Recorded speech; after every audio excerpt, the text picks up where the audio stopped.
Welcome everyone to the State of the District address here at Joliet Central High School.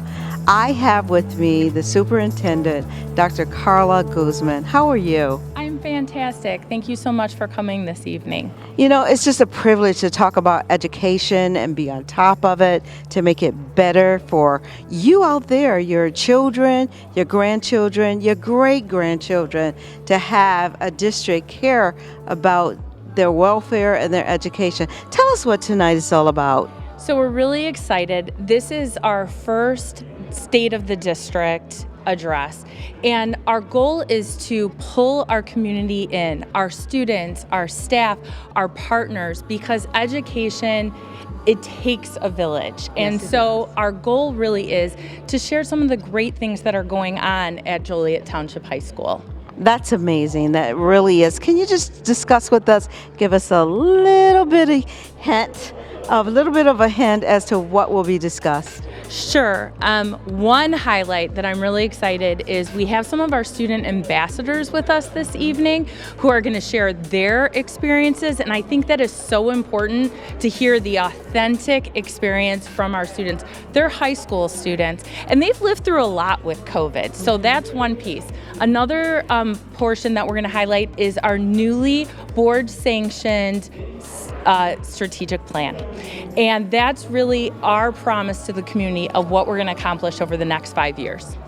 Now, you are the superintendent, so you deal with a lot. Tell me about your role and what you do. Tell our audience. Sure. So I became superintendent in 2020, but this is my 23rd year within the district. And That's great. Thank you. And I was born and raised in Joliet. And so I just am so privileged to be able to serve my community through my work.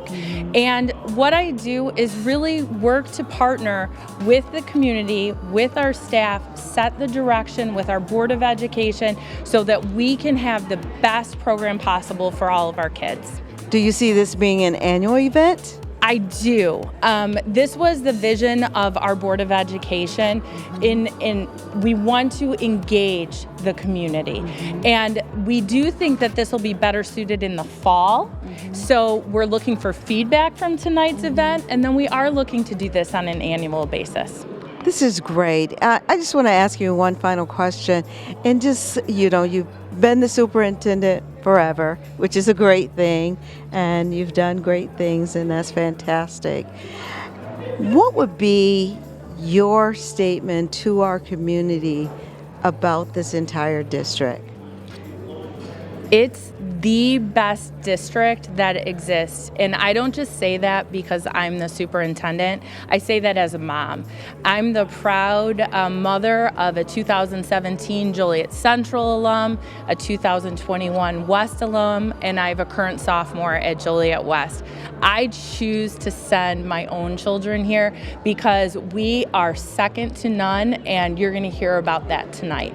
That is fantastic. Both of my children graduated from Joliet West, and I'm proud to say that. And I graduated from Joliet West, so I know how good the district is. And thank God for you keeping the vision going and keeping a positive image of the school district. We thank you. Thank you so much. Thank you. This event is so terrific.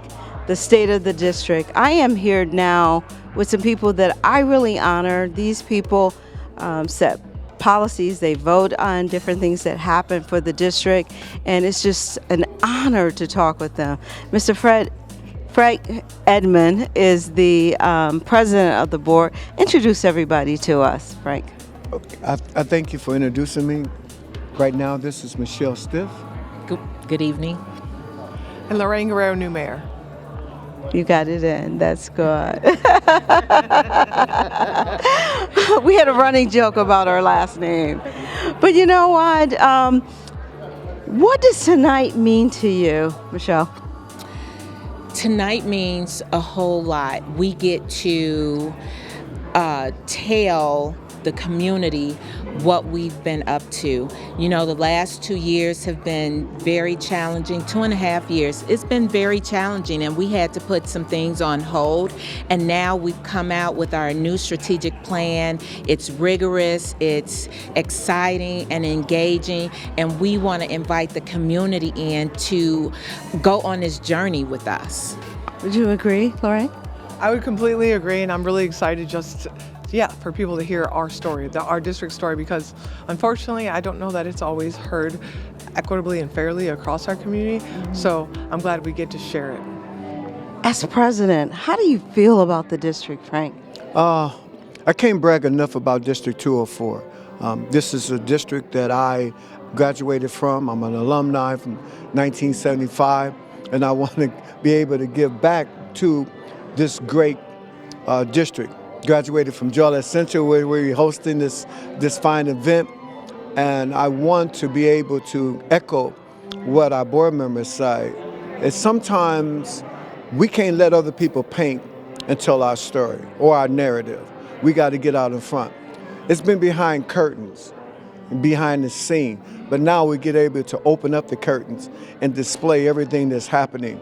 We're trying our best to put and show that we are putting our kids in a position to be successful, and that this district, I can't brag about it enough, have enough resources to make their children successful at anything in life.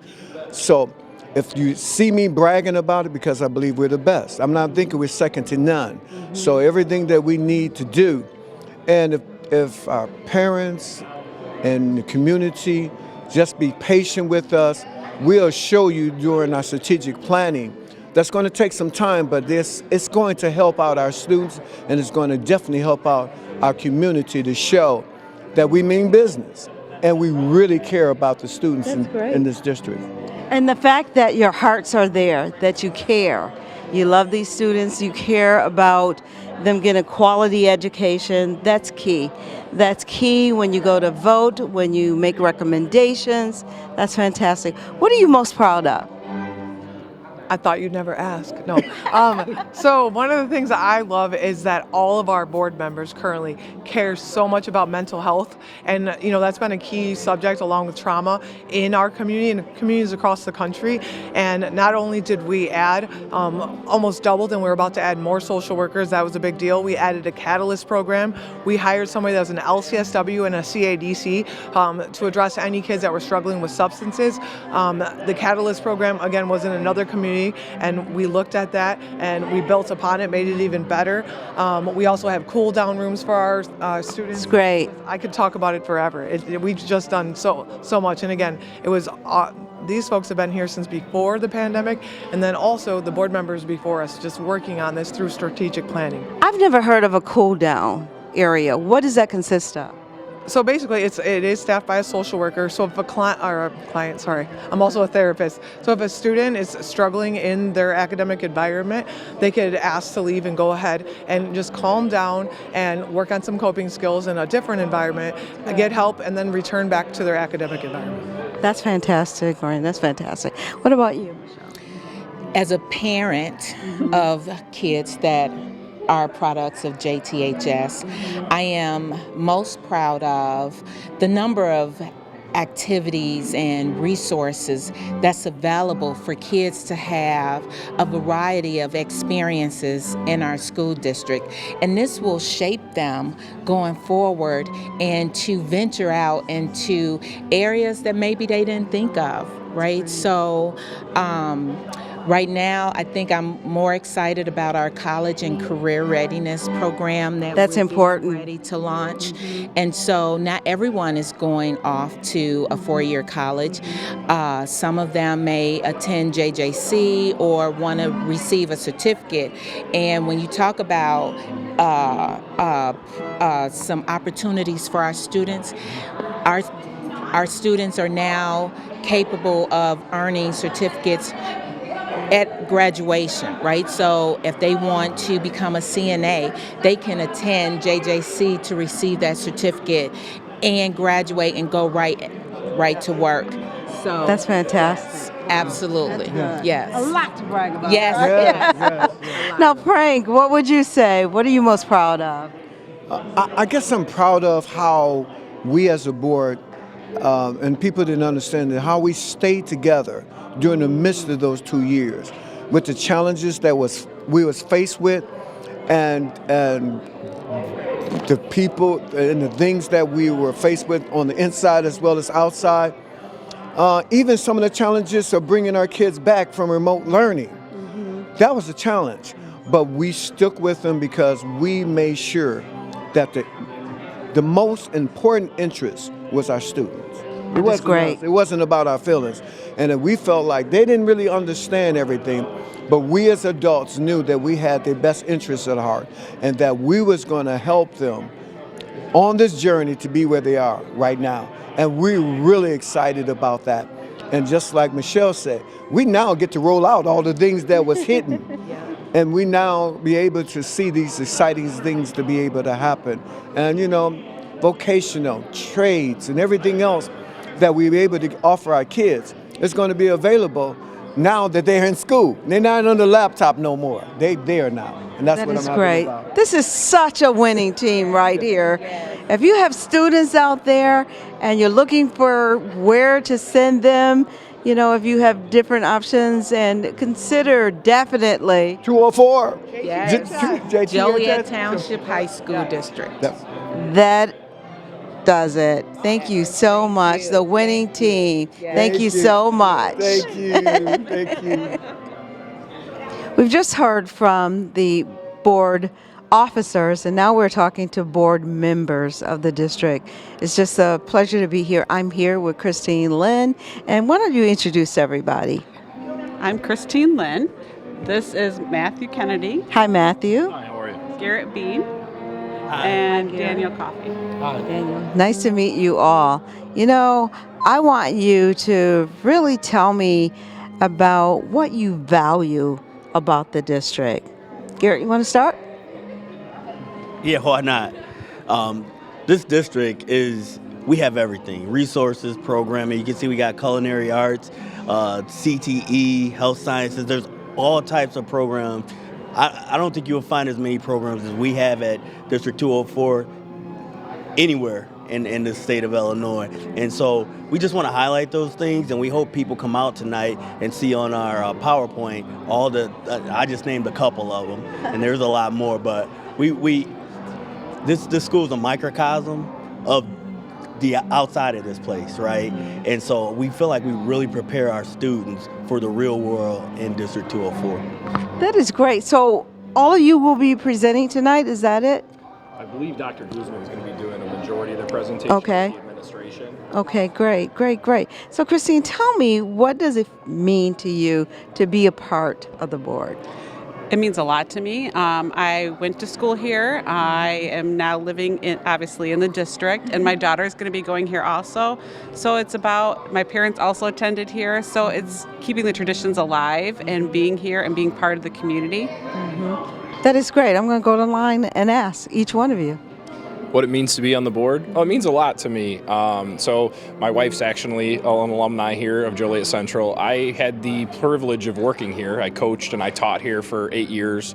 I've since left for an administrative job at another school, but I really enjoy, helping out in the community, helping my neighbors, and just being a part of this is awesome. I've had so many kids that I've worked with, through the years that I've seen them go on to do such great things here at this district. So anything that I can do to help the community, I'm happy to do. Okay. Do you have anything you want to add? Just that I get to represent the community and the students. Yeah, carrying on the tradition is something that's important to me. From my family, attendees go back as far as my wife's great-grandparents. I attended Joliet West. My kids are at... So did I. And my kids. That's great. And I'll have kids in the district until 2035. So I love serving the school. I think that a successful school creates a successful community. That is great. When I'm just going to ask you randomly, whoever wants to address this can, but you all can. When you think of that student, you think about that student going to college. A lot of high schools say that the kids are not prepared Do you think the district and the board does a good job of helping to prepare our kids for college? Yeah, I really do, honestly. We were blessed to receive, when I was still here, we were #1 in AP, so that's advanced placement, so getting kids ready for college, but all the way down to Ms. Lynn and I were talking about our intervention programs that we have in place. So identifying those kids who need a little bit extra help to get to where they need to go. Even from when I was in high school to being here at this point, we have facilities that help our kids get their FAFSAs done, right, understand their financial aid. So just all the opportunities that we give kids to get what they need. That is good. Anybody else? I can add. I feel that Joliet is ahead of the game in a lot of the things. Illinois just came out with career and college readiness factors, and one of them is having community service hours, where Joliet's always had community hours. So we're That's true. That's true. So we're always one step ahead, and when we became one-to-one, well, we did one-to-one before COVID. So it's all those things are a little ahead of the game that we're getting our kids ready for the college and career readiness before the state mandates or anyone mandates it. We're here, we're prepared, and we think ahead of what might be needed. That is great. I want to know about, you sit on the board, you vote about different things. What is your most proud vote, Dan? Yeah, I think one thing that I'm so proud of with this district is our financial position.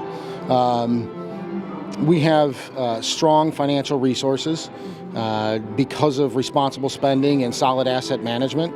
And that coupled with finally getting our administrative team in place, both at the district level and at both schools. As many people know, we've just completed a 5-year strategic plan. And with those resources and the administration, we can be innovatively proactive at addressing the concerns that were found in the strategic plan. And I'm excited to be part of that over the next 5 years. That's fantastic. What would you say would be your proudest moment to vote about?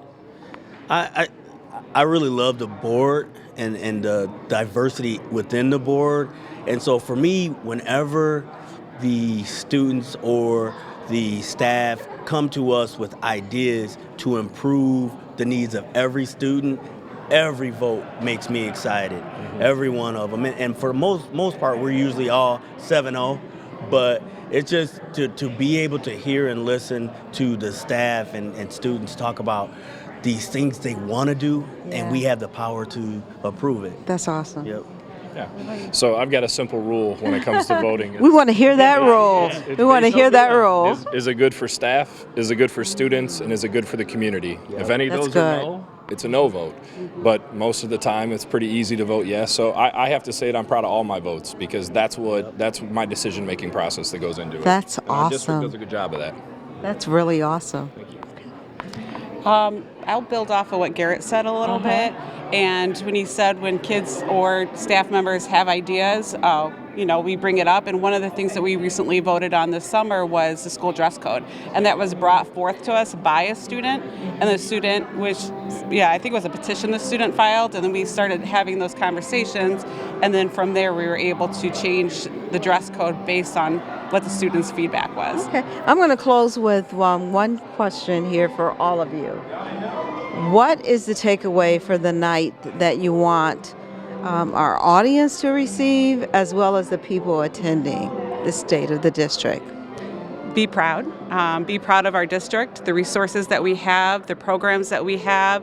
I am proud to be an alumni, and I am proud that my daughter will be going to this school. That is great.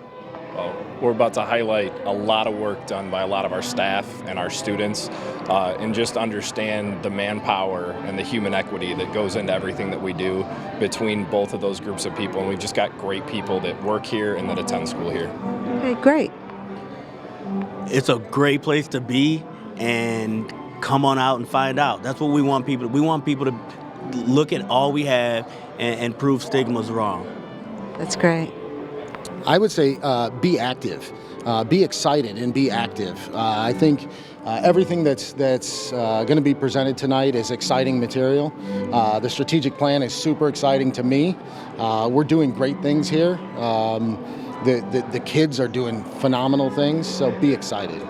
What a wonderful board of directors. Thank you so much. Thank you for the You time. know, because you have really added to the student body here and with the policies and things that you erected and voted on. Thank you so much for your time and everything you do for the district. Thank you. Thank you. I'm here now with Christine Schlesman, and we are here also with the ambassadors, and it's just a pleasure to meet and talk with you all. Wow, and I guess you were all selected for this role. Congratulations. Congratulations. So, Christine, I want to first of all let everybody know this is a hardworking woman. You hear me? I work with her in other capacities. Tell everybody what you do for the district. So I am the Director of Community and Alumni Relations for Joliet Township High School, and I have the privilege of telling the story of the district. And our students are such a huge part of that because it really is all about them. And that is why we're so excited to have them really talking about their high school experience, what they love about their high school, and also we have them giving advice to incoming freshmen too. So how do you make the best of your high school education? That's awesome. That's just like her. Tell me more about your role within the district and what you do, because she's someone that is always working. That's just her. That's her heart. You know, she's going to be talking in reference to the ambassadors, and you just saw her speak in reference to them. But this is a very special lady, and she does a lot of work.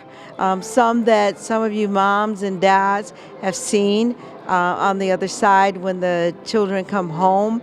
But I just want you to talk a little bit more about Christine and what she does, which is the hardest subject for her ever. Yeah, it really is. I would say, to highlight what I do, I'm very blessed to work with the community. There are so many amazing people in this community that come together and really support our students and just work together. So I'm a part of the community. My girls are Joliet Township High School students, and I would say the most wonderful part of this job is to be able to connect with others and then to find resources for individuals in need as well. So we're able to do a lot of volunteer work and location of resources to serve our community. That's awesome. So can you introduce everybody to me, all the ambassadors? Well, I will let them introduce Yes, that would be themselves. great. Come on. Hi, I'm a senior at Joliet Central. My name is Sean Mitchell. Sean Mitchell, congratulations. Hello, I'm a senior here at Joliet Central, and I'm Gabriella Bonfil. Congratulations. Hello, my name is Corinne Thomas. I am a junior at Joliet West High School. Congratulations. Hi, my name is Delilah Myers, and I'm a sophomore at Joliet Central. Congratulations. Hello, my name is Emily Johnson, and I'm on my junior year at Joliet West. Congratulations. Wow. You know, I just want to applaud all of you. And as ambassadors, how does this make you feel? I just want to go down the row and ask you. I'm more than honored, actually. An amount of students that are at Joliet Central, I just feel as though I really do fit like the criteria of being a student ambassador as much as I do at the school, in our community, which I really do like. Okay. And what's that criteria? Just pretty much just a beyond great student, you just go beyond as a student, which I really do. Which I do as a student. So. Okay, great. What about you? What I love is the amount of events. It's not just about the school. It's also involving the community, and I just love all the events that I can be able to participate and just stand out and also get out of my comfort zone. And I love being in student ambassadors. It's it got me add a little pep in my step for my personality. So I really like it. That is a good thing. It really is. I can see that pep. That's good. I am beyond grateful. It really shows the greatness that's within me and that people can see that through me, and I really love it. It gives me an opportunity to be myself and present to people and show who I really am within the community. It's awesome. I'm also very grateful. I think this is just a great opportunity to have the community connect, reach out, have questions, have them answered. I think that everyone's done a great job of setting up tonight. It looks fantastic. It's Very nice. yeah. That's great. I am both very grateful and honored for the opportunity to share my experiences at West with others and kind of show the positives of our great school. You know, I understand that all of you are presenting tonight. Is that correct? Yes. Oh, wow. That's an honor and a privilege. Can you just give me a little bit about what you're going to say? What I really much wrote about is like the community and like the family, the warmth around the school, and like the school, community, like everything. I just really do like that. That's pretty much the synopsis. Great. Thank you. What mine would be about is what Joliet Central, well, just District 204 has set me up for my future and has made, I can see much success in my future just because of District 204. Great. Tonight I'll be talking about why I love my school, my future endeavors, and what I want to be when I grow up. I really want to just talk about how I feel so safe and heard and included in the school, and I'm very excited to go into more of that tonight. This evening I'll be talking about what I love about my school and also a little bit about my future plans and then some advice for incoming students. This is amazing, you know, to hear this out of you. You know, it's one thing to have administrators and teachers and superintendents, you know, speaking and saying those things, but to have it come from the student body, that's really awesome. You guys have really touched my heart, you know, because you've kind of covered every area, you know, as far as something that someone would be interested in as far as being a student, particularly what you were saying about you're coming out of your shell and everything. That's a great thing, you know what I mean? What advice would you have for a student just considering coming to the district? I would tell them to not be afraid to step out of their comfort zones. When I got this email, this was something that, you know, wasn't really in my comfort zone, but I'm stepping out of my comfort zone. And I kind of just want to share to them how these experiences can shape them into becoming a better person. That's great. Later tonight I'm going to be talking about like the resources that are available in this school and in this district. Like this event in itself is kind of a big resource. So there's just like so much you could use, so much you could use to your advantage, and I think that new students should really take advantage of that. That's great. I would encourage the students to just be themselves and create the right crowd and don't follow the wrong crowd. Open up, get involved, and establish relationships with the staff at your school because it is very important and will take you far. That's great. My biggest advice would be to be involved and to not be afraid to step out of their own comfort zone and just be a better person than who they were in the past, and just be able to, I guess, set free and be comfortable in their own body. Take a step forward because you've done that. And that is great. You know, I'm proud of you. One thing I'll be talking about for advice for incoming freshmen would be like find peace in your life, honestly, and get more out like in extracurriculars. The amount of extracurriculars that are offered at both Township, like it's just amazing. And I really do, like I feel as though every student should have that aspect in their life. You know, I'm so proud of you, you know, all of you. And people watching are in for a good treat as you speak and as you walk through the halls and as you know, talk to people. You're great mentors, and I'm just so proud of you all. Thank you. Thank you for speaking with me today. Christine, I know you're very proud of them, right? I am so extremely proud of them. This is hard to do. It's hard for an adult to get up in front of hundreds of people and speak, but we're just asking them to speak from their heart, and they're just such amazing kids, and they really do represent everything that Joliet Township High School has to offer. When you hear their stories and you hear everything that they're involved in, you know, sometimes teenagers and kids in general get a bad reputation, and I'm here to tell you our future is bright. It truly is, and these are examples of that bright future that we have. And you are our future leaders, and thank you. Thank you so much, and thank you for joining me. I appreciate it. Hi, I am here at the State of the District with the two principals of the schools represented tonight, Joliet West and Joliet Central. So I'm going to have each one of the principals introduce themselves to you. Hi, I'm Takara Parker. I'm principal at Joliet West High School. Nice to meet you, Takara. Hi, I'm Shad Hallahan, principal at Joliet Central. Yes, he was also one of my son's teachers, so it's always a privilege to see you again. You know what? This is an exciting night for you both. Tell me what's happening at Joliet West.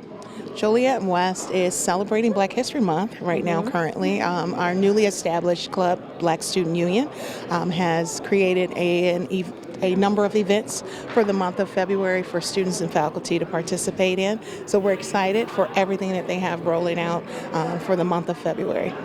That is great. What about you, Shat? What's going on at Joliet Central? We are also celebrating Black History Month at Joliet Central. We have several events going on with that.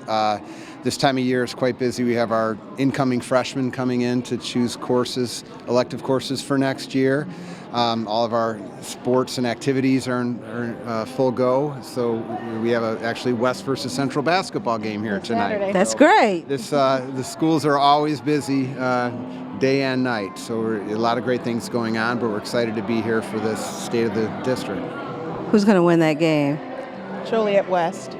West is best. Do you agree, Shad? No. Steelman all the way. Okay. Okay, that is great. So being here tonight, what does that mean to you, Tahari?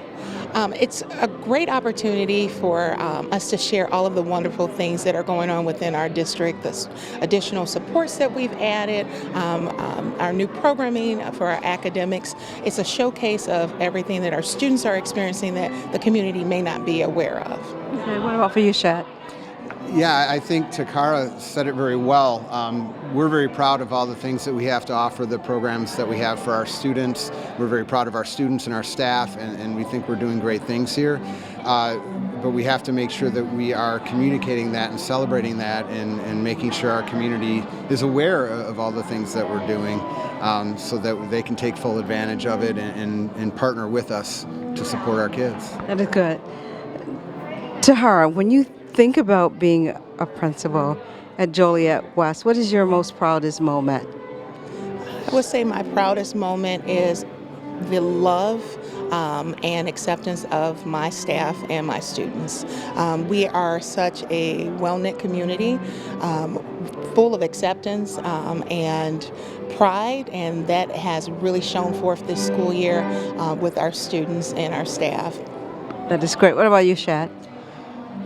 It's difficult to think of just one thing. You can tell me more than one. I think it's one thing, but I see it consistently and have throughout my time as principal, and it's just that our staff puts students first, and the things, every decision we make and all the work and efforts that we do are with the students in mind and trying to meet their needs and give them every opportunity they can to be successful and provide the support they need to do that. So that's something in my experience at West, I know it's the same way. So that's I think what I'm most proud of. Okay. So our friends at home, they may not know a lot about you, Shad, in regards to your educational background. Give a brief synopsis of how you've walked through this journey of education. Sure. And I'll try to be brief. I actually graduated from Joliet West and went off to college, came back, and started teaching here at Central in 1995. So this is my 28th year at JTHS and my 8th year as principal. So I've been blessed to be in this district for my entire career, and wouldn't want to be anywhere else. I know you're a great guy. I didn't know all that about you. That's great. So I am not from Joliet, but I did marry a Joliet West alum. That's how I ended up in Joliet. But I actually started my educational career on the west side of Chicago. And from there, I ended up in Chicago Heights and joined Joliet West 4 years ago as a dean. and then later went on to be the PPS coordinator, and this is my first year, of course, as principal. Tahara, that's great. And what would you like for our friends at home who you don't normally see, in school and things like that, to know about tonight? Chet? I would just encourage them to listen to all the, like as we mentioned, all the things that we have to offer for our students, the programming, the supports, but also beyond tonight, I would encourage whether you have students in our schools or not to ask questions and to reach out, whether it's to me or to Kara or anyone in the buildings, because this is a fantastic event tonight, but the communication and the celebration of the things that we're doing needs to be ongoing. So I always encourage anyone who has any questions or concerns about the schools to call me directly, because I'm more than happy to talk to them, and we're usually able to come to an understanding and help people realize what we're doing. That is great, Tahara. I would echo his sentiments exactly. The only thing I would add is join in partnership with us. As you hear about the wonderful things that are taking place, perhaps you are an organization that can offer another additional resource to our many students. We are always open for partnerships and finding more ways to help and meet the needs of our students. Wow. Joliet West and Joliet Central are in good hands, and I thank you both for talking with me. Thank you so much. Thank you. There are wall-to-wall vendors here. I think there's about 35 different vendors here to be here at this State of the District.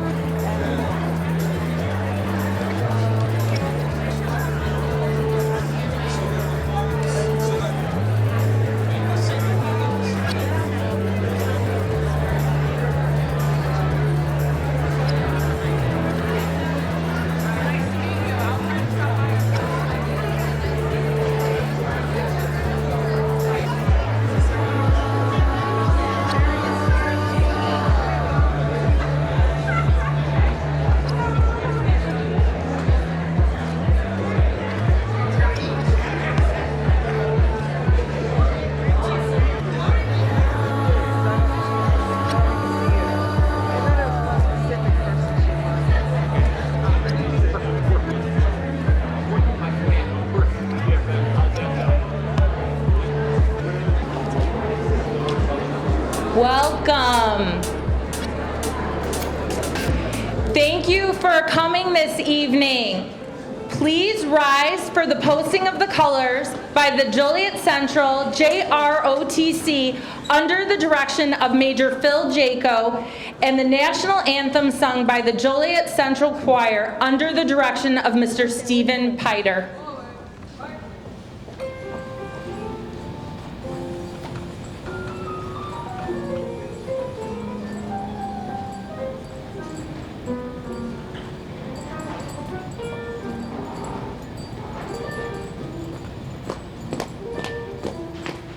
Color guard, hope. Left, face. Post.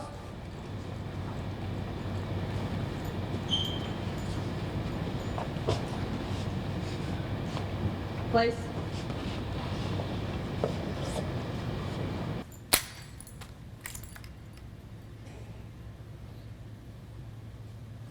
Oh, say, can you see o'er the dawn's early light what so proudly we hailed at the twilight's last gleaming, whose bright stripes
Thank you. Please be seated.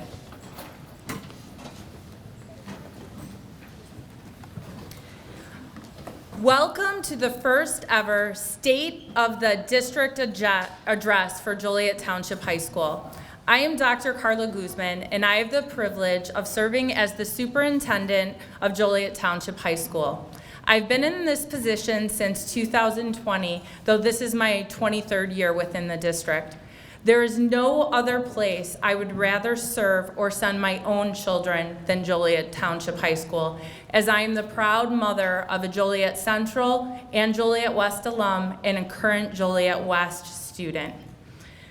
Before we get into our program, I want to just share my gratitude with some thanks to some very, very specific groups and people. First of all, I want to thank our culinary arts students for the desserts and service provided this evening under the direction of Miss Rochelle Heavener.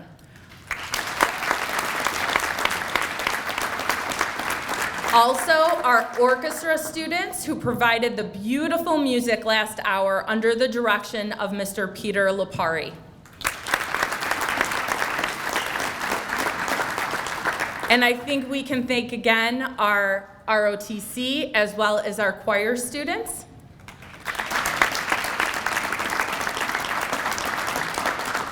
And we're so thankful to have so many community partners with us tonight providing valuable resources. So thank you for coming this evening.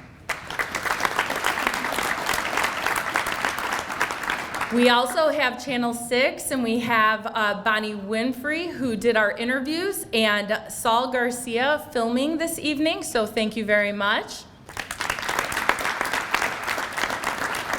And last but certainly not least, our Director of Community and Alumni Relations, Christine Schlishman, and her team, as well as Laura Heck, Norris Moffitt, and Tanya Rico, for helping to plan this event this evening.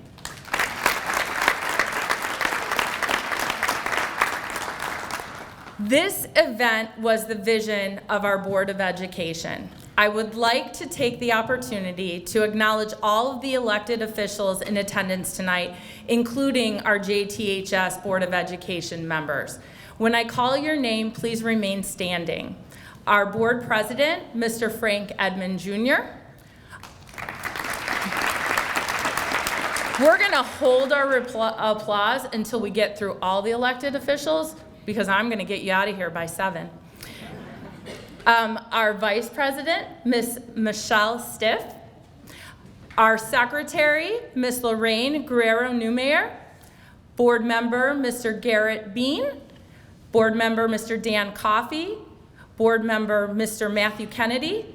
Board member, Miss Christine Lynn.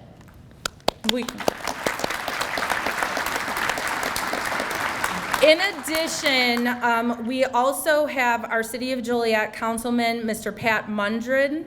We also have members of the staff in attendance from State Representative Natalie Manley's office, as well as Senator Cappell's office. We have Mr. Mark Griglione, Troy School Board of Education. We also have Mr. Saul Brass, Laraway School Board. And we also have Susanna Ibarra, who is Joliet Township trustee. And then is there anybody else that I missed? All right. Please join me in a round of applause for all they do.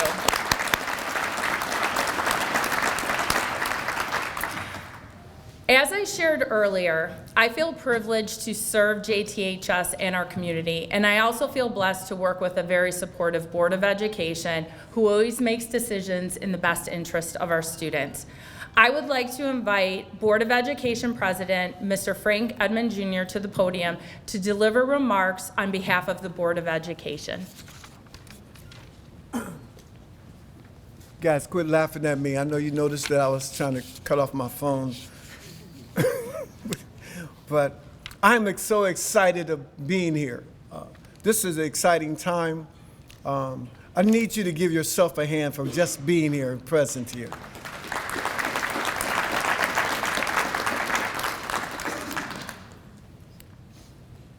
As Dr. Guseman stated, I have the privilege of serving as president of the School Board of Education, and I want to thank everyone that is attending this evening. The Board of Education understands the importance of engaging and working with the community. And this is a great opportunity for all of our attendees to learn about the wonderful things that is going on in JTHS. You are going to hear, can you hear me? You're going to hear from some of our leaders within the district as well as from some of our wonderful students. One thing Dr. Guseman will be speaking about tonight is the JTHS strategic plan. The Board of Education is so excited to have this 5-year plan in place that was developed with the community input. We believe this plan is going to allow us to improve the outcome for our students and our community.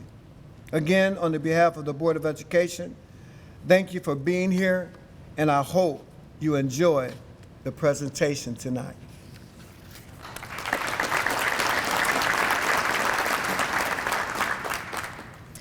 Thank you, Mr. Edmond. To my left, we have our building principals and assistant superintendents who, along with myself, are presenting the State of the District address this evening. We also have our wonderful student ambassadors who will share their high school experience. Let's give them a warm welcome. Before we begin, just a few logistics. We understand that your time is valuable, and we're so thankful that you carved out time this evening. And we plan to conclude our presentation this evening by 7, so you can maybe watch the State of the Union, which was not purposely planned on the same date. Just a little bit of irony. At the end of the State of the District address, we are hopeful that there will be time to answer questions. For those willing to stay for questions, you can scan the QR code on the table and submit your questions electronically, or write your questions on the note card on the piece of paper there and give it to Mr. Riley. And if Mr. Riley would raise his hand, where's Mr. Riley at? There's Mr. Riley. He'll be happy to help you if you want to give him a question. We also have a feedback and question postcard in each of the folders on the table as well. Please complete the feedback portion of the survey either by scanning the QR code or by writing your answer on the card provided. There's a wooden feedback box at the table when you exit the cafeteria, and we really, really want your feedback. As we stated, this is the first State of the District address, but we are looking for this to be an annual event, and we would love your feedback. If we are not able to answer questions tonight because of time, we will compile the questions and we will get those posted and send those out to attendees, as well as put that on our website. Lastly, we are fortunate to be a technology-rich district. Therefore, we're leveraging both of the screens behind me this evening for the clarity of viewing data and charts, as well as the pictures within the presentation. This is a good example because we have a debate. If this is distracting in any way, you can give us that feedback on your forms. So, in addition to the feedback form, if you look in your folder, there's also an info sheet that contains some of our district information, including a list of the 8 public school districts that send students to JTHS. JTHS works closely with our sender schools. In fact, many of our leaders of those districts are here this evening as we work in partnership to serve all of our students pre-K through high school. I want to thank our sender school districts for their continued partnership with JTHS. All of our kids are all of our kids. Another data point within this document is our student enrollment information. As you probably already know, Joliet Township High School is comprised of 2 campuses, in addition to other district programs housed within the district. Both of our campuses are quite large, serving approximately 3,400 students each. We are very fortunate to have 2 outstanding leaders at the helm of both of our campuses, and we want to begin with an introduction of our principals this evening. And we're going to start age before beauty, as it's Mr. Hallahan's birthday today. So happy birthday, Principal Hallahan.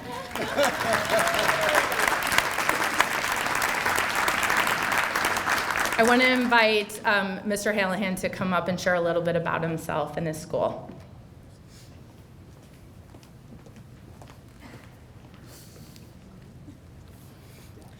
Thank you, Dr. Guseman. I was hoping you would leave that part out, but I appreciate it.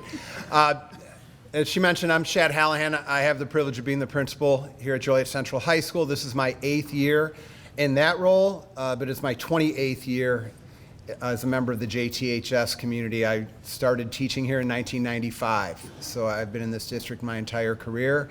And like Dr. Guseman, I'm proud to have been here my entire career. My kids also went to school here. My son and daughter both graduated from Joliet Central. They would have done that whether I was the principal here or not, but I did have that unique experience of being able to be here with them, which I cherish. But I just want to welcome all of you and thank all of you for being here on behalf of the students and staff at Joliet Central. We're so happy to have you here in our Palace of Learning, and thank you again for being here, and enjoy the evening.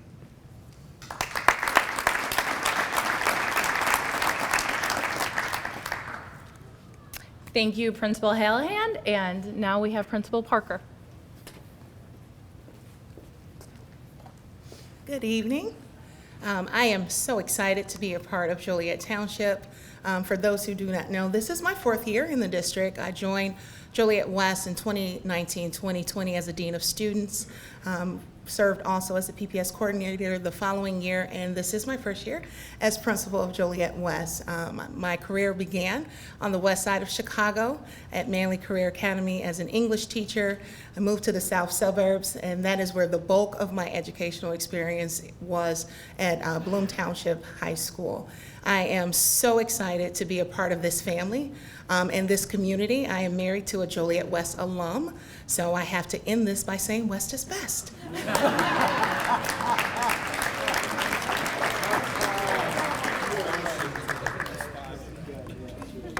We'll see if that happens again. It usually goes back and forth. We will see. Thank you again, Principal Parker and Principal Hallahan. We recognize that we are not going to be able to share everything wonderful that's going on with JTHS through our presentation this evening. Therefore, within your folder is a postcard with a QR code that will take you to our JTHS Points of Pride. This information is updated annually at the conclusion of each school year. Therefore, the documents highlighted within the Points of Pride are from the 2021-2022 school year. This is a comprehensive document, and we hope that you're able to review it in the near future. So now we're going to go into the meat and potatoes of our presentation tonight. And I'm going to start by talking about the Illinois School Report Card, because the Illinois School Report Card is a way that all districts and schools in the state of Illinois are measured. And it's gone through different iterations over the last couple decades. But currently, it's a multiple measure designation. And I'll explain a little bit of what that means in a moment. But I'm going to start off by sharing that there's 4 potential summative designations that a school can receive. And based on our 2021-2022 data that comes out every October, both Joliet West and Joliet Central have a rating of commendable. And our goal is to make sure that we stay there or potentially maybe even be designated exemplary. So I want to congratulate our staff and our students for this designation. So I could talk forever about the school report card, but I won't. But what I will say is when the school report card was first, that came out with No Child Left Behind, the only indicator that was really looked at was one test on one day, and it was the ACT or the SAT a little bit later. Before COVID, there were changes that occurred with the report card metrics, and now it has moved to a multiple measure. And while there's still limitations, I do believe that this is a much better measurement of what a school is doing. I'm not going to list all of these different indicators and talk through all of them this evening, though if you want to talk more about it at some time, I could talk about it forever, so just let me know. But I want to focus on 3 of the indicators that make up the bulk of the measurement, and approximately 70%. So when we're looking at the indicators that represent almost 70% of what leads to our designation, we're looking at graduation rate, chronic absenteeism, and 9th grade on track. When we're talking about graduation rate, that is 50% of our overall measurement. And so that is something we have tracked since I have been here. But all of these metrics were impacted by COVID, as were all schools were impacted by COVID. We look at last year's data, which is the data above, as our baseline data post-COVID. And this is the data that we want to continue to focus on and improve upon as we move forward. So our graduation rate, which we also have broken down by subgroups, can be found in presentations from our December and November board meetings, and you can feel free to delve deeper into that, or we can get that to you. But where we stand right now, Joliet Central has a 4-year graduation rate of 76.6% and Joliet West at 83.7%. When we look at chronic absenteeism, and that is defined as the percent of students who miss 10% or more of school days per year. That equates to a little over 17 days per school year, or 3 weeks of being absent. Where we're at right now, Joliet Central is at 57.9% and Joliet West is at 41.7%. And COVID absolutely impacted our chronic absenteeism. And tonight you're going to hear about the wonderful programs and supports and opportunities that we have for our students. But this is an area where we need our families and our community's help. It takes a village. For kids to take advantage and have access to these wonderful opportunities, they have to come to school on a regular basis. And so this is an area of focus as we're moving forward, and you're going to hear about some of the things that we're working on and going to put in place for next year to try and remedy and move this in the other direction. The last indicator is 9th grade on track. And that is defined as 9th grade students who have earned at least 5 full course credits and have not failed more than 1 semester of a core class, meaning English, math, science, or social science. This is a very important indicator because research shows that students who are on track at the conclusion of their freshman year stay on track and graduate. And that's our goal, for students to graduate and be able to move on to the post-secondary experience of their choice. So these are really, really important indicators, and you should see as we're moving through our presentation tonight that we have a focus on all 3 of these. So next, as our president, Mr. Edmonds, shared, we want to highlight some information regarding the strategic plan. And the strategic plan is the board-sanctioned promise to the community. And this picture up here, which includes a lot of people in this room, were the people that worked this summer to set the stage and the work that we did this fall. And I'll explain that a little bit more. So when we look at the summary of service, this helps us really see the input opportunities that were available. This is a community plan. And you may have been, working in a place or had access where there was a strategic plan, but it was really in a binder and it wasn't done. That's not the case at Joliet Township High School. We've had our strategic planning process in place since 2001, and it has served us very, very well. And I think our past alum at both campuses can attest to that by our facilities and opportunities and things that weren't present when they were here and now they are. And I could list those things and go on, but our strategic planning process is taken very seriously and we try to engage our community. So the strategic planning team that met this summer was comprised of 35 individuals who represented students, staff, parents, community partners, and those individuals got together and we reaffirmed our draft mission, our beliefs, our objectives, and our strategies. And then those strategies moved forward, and there were 4 of them, and that's where our action planning teams came in. And our action planning teams included 83 participants in addition to our 35 that worked over the summer, and they worked for about 3 months to come with the recommendations for action plans that were going to help us realize our objectives. So I just want to take a moment. If you were part of an action planning team or the strategic planning team, can you please stand?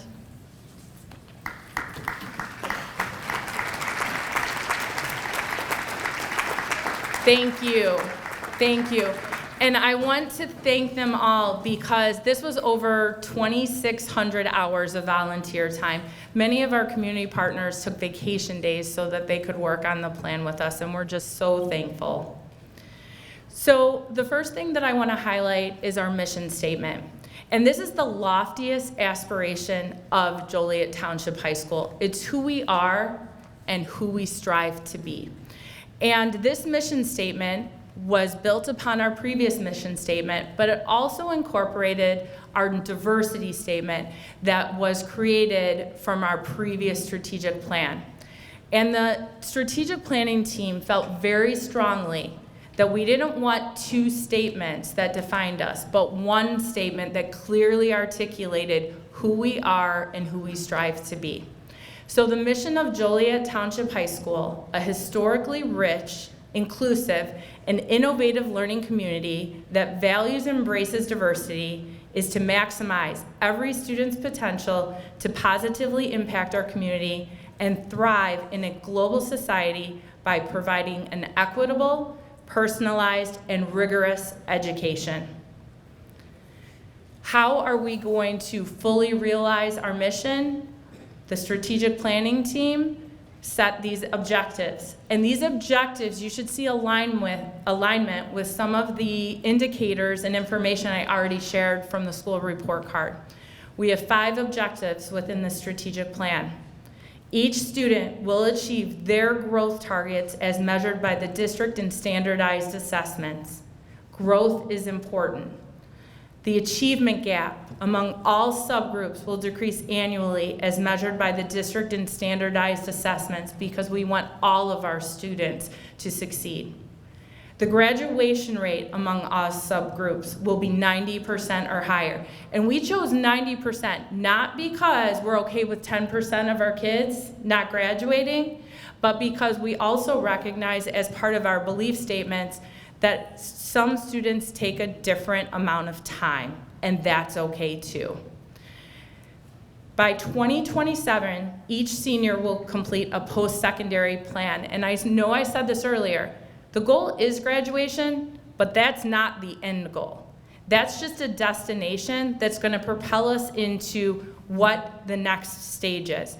And I do not believe every student needs to go to college, but I believe that every student needs the opportunity to go to college if they so choose because their career choice dictates that.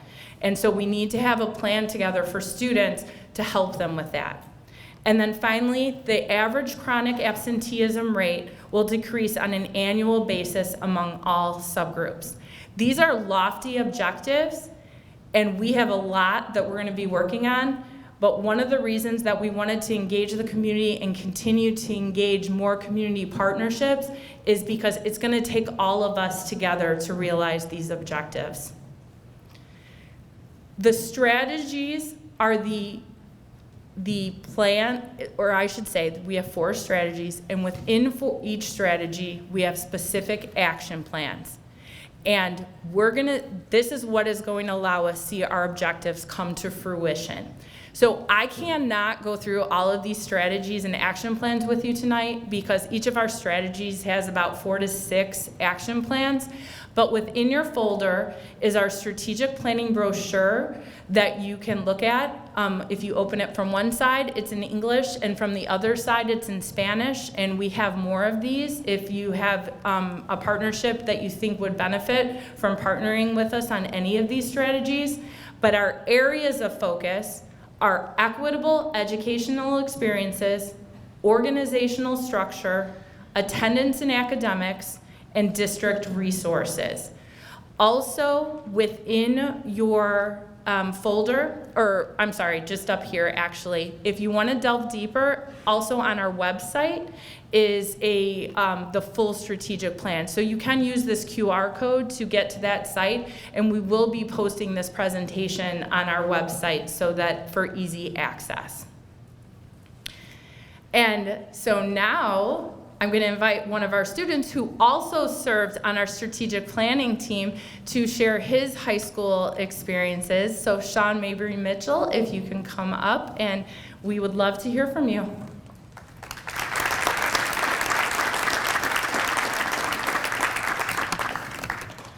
Hi, good evening. My name is Sean Mabry Mitchell. I'm very honored to be here today for the first annual district meeting. All right. So what I love about Joliet Central is how I can be myself here. Is my safe haven. The family warmth and community that I experienced during my high school career, I just loved. It's really remarkable. Everything from, it's like I can't put it in words. Just everything I've done, I've used in my it's just amazing. The resources and support that were provided to me, I really do appreciate. The teachers and staff value every student needs, and they actively assess to them. The historical value behind Central's campus is admirable. The athletic history, the generations of athletes that are lined on the wall are inspiring. The campus keeps innovating for the sake of its future. My school involvement, I was a varsity cheerleader, still am. And I also did track and field, concert choir, Chamber of Scholars, Forge member, which is the Athletic Leadership Club, all sports camp, which took place in 2020 this summer, last summer actually. A strategic planning member, like Dr. Guseman said, senior class committee, and a nominee for Lit Fest. Plans for my future, attend Arizona State University on a Dean's Award scholarship. Psychology major, and I would love to minor in English for a secondary education route. And in my near future, which would be my end goal, I would love to have a master's degree in counseling. My advice for incoming freshmen, become a butterfly, get out more, get involved with extracurriculars, and really find peace in your life, which I take that part really deep to me because Central really helps that. I'm here about 50 to 60 hours a week from just school, a 7-hour day, to the extracurriculars that I do. And I just really find this school is my peace, and I really do love that. And one thing that one thing that I really try to live by is also control what I can control, nothing else that any extra adversity that I would face is control what I can control in that moment. But yeah, thank you guys.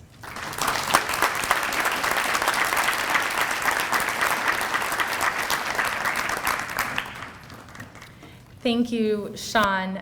Now, Dr. Eilandis Hampton is going to talk about finances and some other exciting information. Good evening to everyone. We'll start off with the financial health of the district. As you know, in order to accomplish all the programs and opportunities that we have for our students and community, you need money, right? And so the first slide that we'll start with is financial recognition. So essentially what happens here and what you see are 3 different indicators around our financial health. The first one is through the Illinois State Board of Education. All school districts with Illinois receive a financial profile and are ranked in 4 different categories. For JTHS, our rank is recognition, with a 3.9 out of 4. So that just speaks to the financial viability of how we're operating in the district. The next recognition is what we call the Certificate of Excellence. And what this is relating to is all of our financial reporting in regards to our financial standards and accounting standards throughout the country and nation. So we have received this award and have been a part of this partnership for over 35 years. And the third recognition is our rating. So just like if you were to a mortgage or a car, you know, we all have our own personal credit. This is the credit opportunity for schools, and it's a rating that we receive. And our rating is an AA3, which is the 4th highest rating under Moody's, which would be considered the credit rating agency for the school district. And anything within A is considered a great score in relation to those types of things.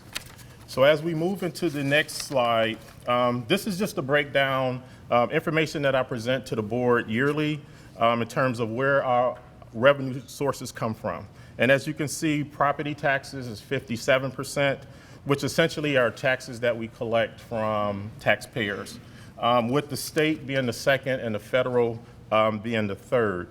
Over to the right, essentially are grants that we receive either from the state or federal government. Evidence-based funding. So back in 2017, well, there's always been conversation around how do we bring financial equity to schools within the state, because there are a lot of inequities in terms of funding. And finally, the state board came up with a program that would allow to try to close that gap. Okay, and so back in 2017, we received what it was called general state aid at that time. And we have a base funding minimum of about 10.8 million. And from that point, the General Assembly would allocate about $350 million to try to close this financial gap. And we are ranked on 27 indicators. It's a very complicated spreadsheet that goes into this, but 3 indicators that's very important. You get additional scores for low income, ELL, and special ed. And within our district, those 3 populations, we have a significant percentage in those categories. So as a result, we're tier 1, which is the highest need, and it means that we will get funded first before other school districts. And so you can see from FY17 to FY23, which is this school year, we've gone to 10.8 million to about 24.6 million. But the other piece to this is, if you look to the right, and what that is the percentage of adequacy, which basically means if we were funded at 100%, we are 64% there. And so you see the gap down to the right, where if we were funded at 100%, we would be over 100 million. Right now, we're still at about 68 million. So it's still a gap in relation to where we would be based on our student population and needs and the funding that is needed to operate. Now, we're doing a great job in terms of what we have, but based on the evidence-based funding and equity for our district, there's still a gap. And we continue to work with our legislators to continue to put additional dollars within those budgets so that we can continue to close that gap. The next slide is essentially, where do we spend our money? Most of every district, public entity, people, right? People-oriented, so about 65% of our budget goes towards salaries and benefits. That's our teachers, that's our supports, that's our athletics. Those are the things we need to operate our custodians, our cafeteria, transportation, all of those things are associated with salaries and benefits. And then from there you have your purchase services, your supplies and materials. But every district, the majority of their budget, 65 to 75% of their budget is salaries and benefits. So just don't want you to be alarmed that when I say that number, that is unique to us. That's every school district across the country. The next slide essentially is I present a 5-year financial forecasting plan to the district. And what this is kind of the culmination slide of calculations around revenues and expenditures and historical and concepts in terms of where we might be based on a lot of indicators. And what this shows is the financial viability that I spoke about at the beginning. This line continues to go up, which is what you want to see. That means we continue to grow. Our fund balances continues to increase, which means that we have more opportunity to utilize those dollars to continue to help support the programs and opportunities for students. Now, if something major occurs, this can be adjusted at any given time, but right now, this is how we're projected to actually continue to be in a good position as we move through the next 5 years. Thank you.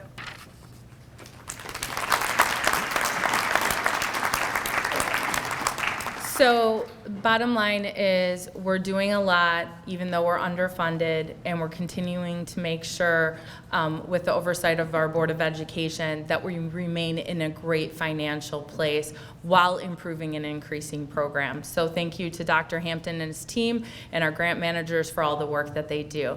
Next, we have another student, Gabriella Bonfil, who will come up and share a little bit about her experiences and her future plans.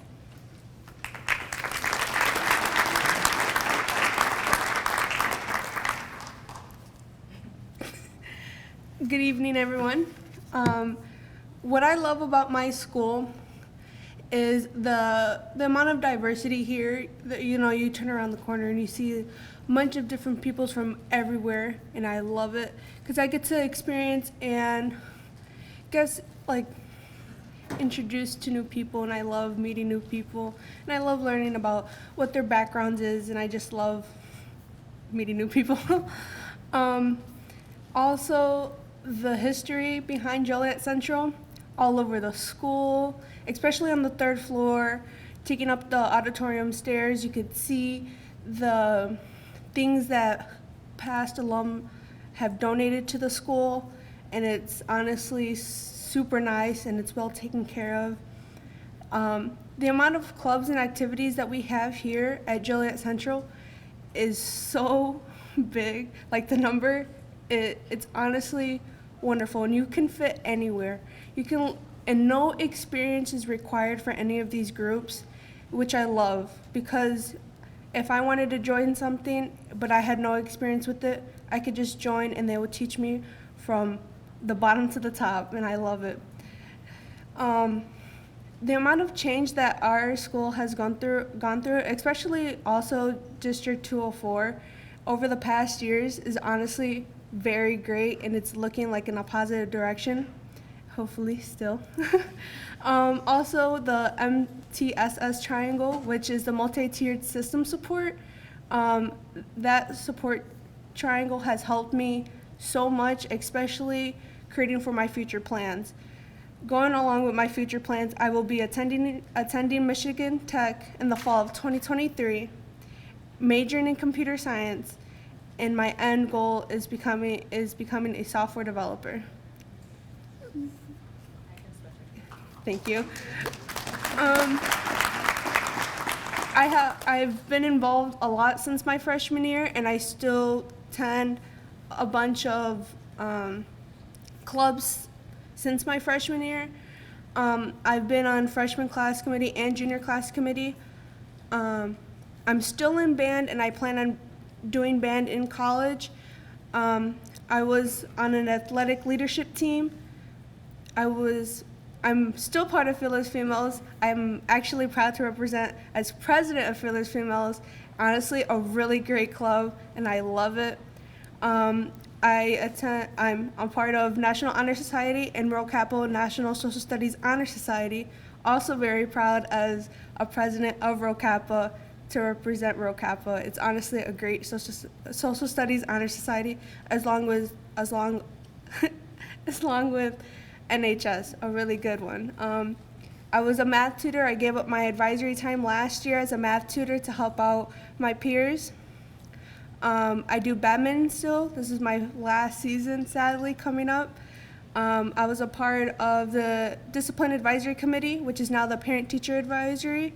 I attended it again this year, and it was very short compared to last year, but I loved it still. I was also a part of the strategic planning, what Dr. Guseman has said. I'm part of Student Ambassadors. That's why I'm here today, and I honestly love it. I wish I did it earlier, but I still got to attend, so it's really good. I've done a lot of community service, like the peace rally here at Central last year. We marched around the school, and we just spread peace. It was really nice. I've done Feeding My Starving Children, the Northern Food Bank, and I've done like parades and marches around the community. My biggest advice for freshmen is to just be yourself and don't follow the footsteps of other people. Follow your own footsteps. Because there's been many people that I've encountered that have changed because of others and didn't like themselves in the end. So just become you and be involved and create your own little bubble and just spread your wings and become yourself. So yeah, and be involved. Be involved is a really good one. Thank you.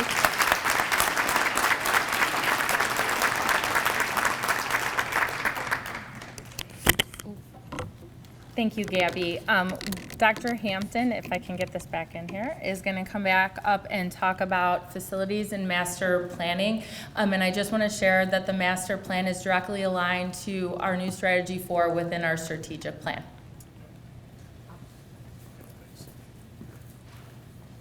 This past October, the board approved a long-range master plan assessment. We currently are in that process, and essentially what this is, we work with our architects. They come out, they speak with different user groups, a series of questions around needs, wants, efficiency of buildings, our spaces. How do we maximize our spaces? Are we maximizing our spaces for efficiency? So that's where that process starts. We have a district committee team and we have campus committee teams. Once we get to the end, we start to put numbers to what is being recommended, presentation to the board, and then timelines. And so from there, right now, we are essentially in the user groups stage where they are out at the campuses collecting information.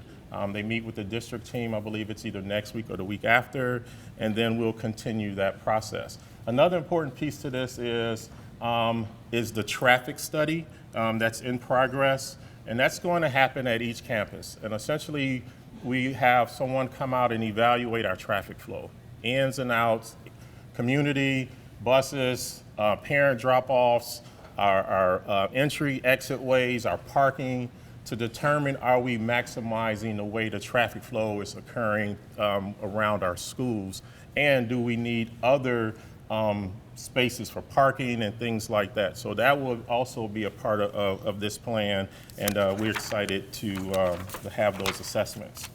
The next two slides you'll see are projects. These projects that I'm speaking of right now are projects that occurred last year. We received quite a bit of money from the federal government that allowed us to basically do some things with our indoor air quality or our heating, ventilation, and air conditioning. And so you see here at Central, we now have phase 1, which was to basically tear out the old. Phase 2 is actually occurring this summer to bring in the new. But we'll now have air conditioning in the auditorium and gymnasium here at Central, which are two huge projects that have been probably on the list for over 100 years, right? So, so those things are occurring, right?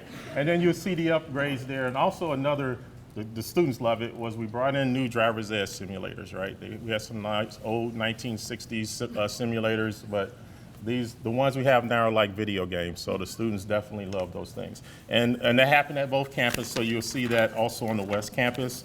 We also bring in a video wall at the West Campus. We also did some things with the boilers, the baseball, touchless bathroom fixtures, which is at both campuses. And then as we move into this summer, a lot of excitement around the projects that's happening this summer and part of the master facilities plan and strategic plan that we're talking about. But the phase 2 that I spoke about here at Central, but then also we're going to have a new grand entry into the stadium. We are new football turf field and track replacement is occurring this summer. Those are the 3 major things that's happening. Exterior lighting, sound, bleacher repairs, those things are happening at both campuses this summer. So we're also excited about those types of things. So I want to move straight into the pictures because I've already talked about those things. And there we go. So this is Central. This will be how the new entryway looks as you walk into the stadium at Central, which is very exciting in terms of that renovation. The next slide is a rendering of how the new football field and track will look with the colors. And the athletic director is working with them, great ideas and concepts. This is West's new entryway as we move into their field, along with the rendering of how their stadium will look when we're completed. So we're very excited about these opportunities. And if it wasn't for the board, we wouldn't have these opportunities. So we thank the board for the support as we continue to move forward. A second hot topic is always around safety, right? So we hear a lot of different things around safety and security. One of our major goals is to make sure that our staff, our students, and community are safe in and around our buildings, when we utilize our buildings, when we're here, when we're not here, right? So that is very important to all of us as we move forward, and we have a lot of conversations around this area. In fact, the board approved a couple of years ago a new position, Director of Safety Security. So we do have a person who oversees this area. And currently, this is our staffing. Last year, the board approved to add 10 additional security staff to what we currently have. And you see how that's allocated over the 2 campuses. And with that, we also have a school resource officer. We have 3, one at Central, one at West, and one at Pathways. And then instructional pairs, substitute security, those are individuals who help fill the gaps as we move forward. The other part to this is the security equipment. Anything to be proactive and preventive is always a key measure. So when you're looking at this here, we have security vehicles, we have 19 metal detectors. Of course, we don't use all of the metal detectors every day, but we do have them available, and we have 17 held hands. The Blue Point alert system was huge. About 3 years ago, we implemented that. If you've been in the buildings and been throughout, you may see blue pull stations or kind of the aqua greenish pull station. One is for police, one is for medical. Essentially, if we had an emergency situation and you pull that station, it basically puts us in the mode of a potential lockdown if you pull that blue station. We all receive alerts through our phones. Each pull station there's a camera associated with it, so we can start to look and view and see what's happening throughout our building. So we do have that access. And speaking of cameras, that's the salient complete view that we're speaking of. We have over 350 cameras throughout our district. And they help assist us with that safety and security as we move forward. And then 3 AEDs for health purposes. On the right side, just information around security training. And as you know, it's just ongoing and ensuring that our staff are just up to date with best practices when it comes to de-escalation, when it comes to CPR, AED, when it comes to just how to engage students and protocols and procedures within our building. So again, safety and security is very important for all of us as we move through each year, and we always look for ways to enhance what we currently have as we move forward. Thank you.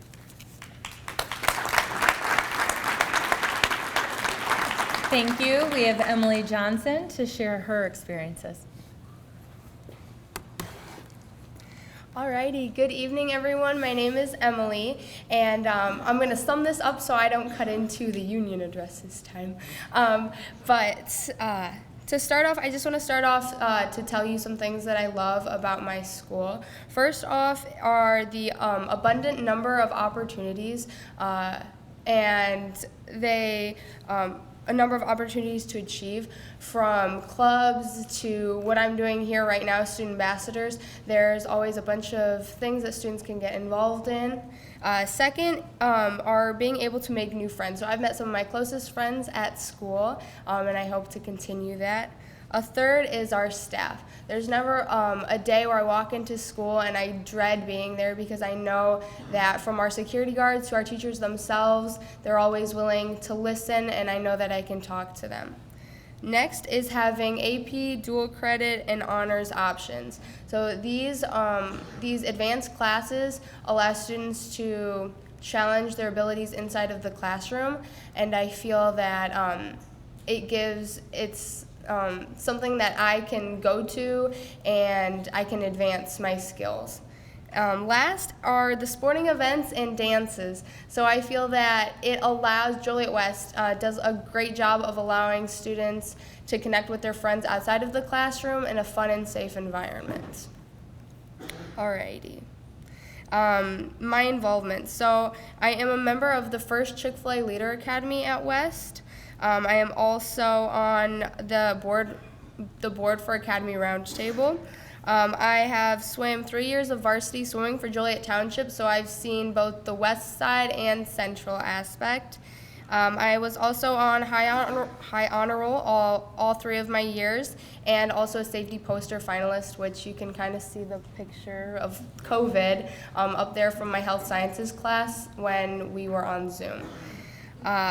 As for my future, I hope to successfully make it through my senior year classes. I've kind of chosen a harder route, so I've got some AP classes and JJC CNA programs I want to try. And then following graduation, I hope to become a first-generation college student with grants and scholarships, hopefully, that I can start to apply for my senior year.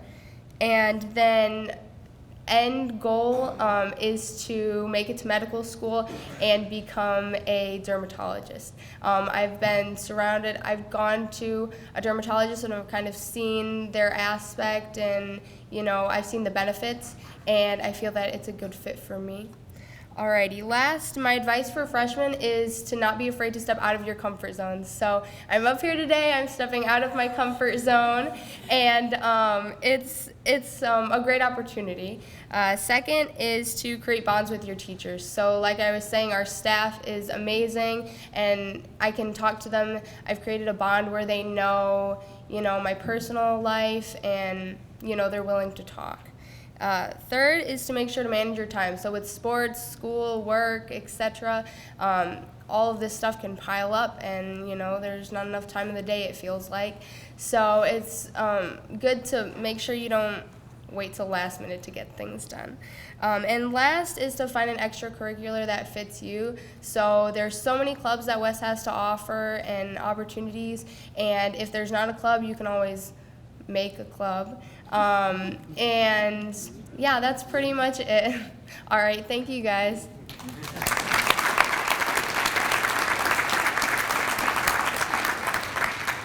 Thank you, Emily. The next portion I want to talk about is human resources and staffing, and we do have our Director of Human Resources, Amanda Herrera-Ford, in the back. We have lots of open positions, so if you know anybody who would like to learn more about working in a school system, please send them to Amanda, and she would love to talk about it.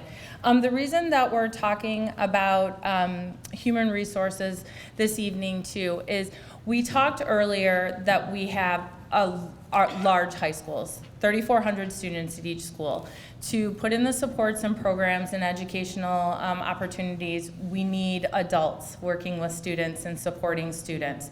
And so at this time, we have a little over 960 staff members. And we have our classified staff, and you can see who comprise our classified staff, as well as our certified staff. And like I said, we do have unfilled positions in almost all areas, which is not unique to Joliet Township High School. In fact, we're in a better place than many other places. However, this is something that COVID impacted this greatly. So why I'm talking about this is if you do look at our strategic plan and you look at Strategy 1, Strategy 1 is a carryover from Strategy 6, and one of the components within Strategy 1 is the goal to increase the diversity of our staff, specifically our certified staff, teachers, administrators, counselors, so forth. And that's really important because our student body is very diverse. And it is important for our students to see models of themselves in the adults that are working with them. And as our students said, we have wonderful staff. We just want to diversify our staff as we move forward. And that's not an easy task. And I have some data in here, and I'm not gonna go through it in depth, but you can refer to it later. But some of the obstacles are that our current licensure in Illinois doesn't match our student population in Illinois. So Sean, I'm so glad you want to be a teacher. Just call me in 4 years, okay? And so it's also important to know where we stand based on where Illinois is, just if we're comparing our teachers we currently have on staff to where the state is. And we're pretty comparable, but that's problematic because if only 14% of those individuals licensed in Illinois are staff of color, all 852 districts in the state are vying for the same individuals to increase our diversity. So that is another reason why we have to entice and encourage individuals to go into education. So that's the way we're going to diversify our workforce. So we do have some things in place with educator pathways and such that we're going to continue to work. But what would be great is if many of our students decide to go into education and come back to Joliet Township High School. So I just wanted to share that. But that is something that we're working on. But we do have a couple obstacles with just filling teaching positions. So something that we all need to be aware of. In 2018, in the state of Illinois, there was just a little over 1,400 unfilled teaching positions. In 2022, there was over 2,100. That's a problem.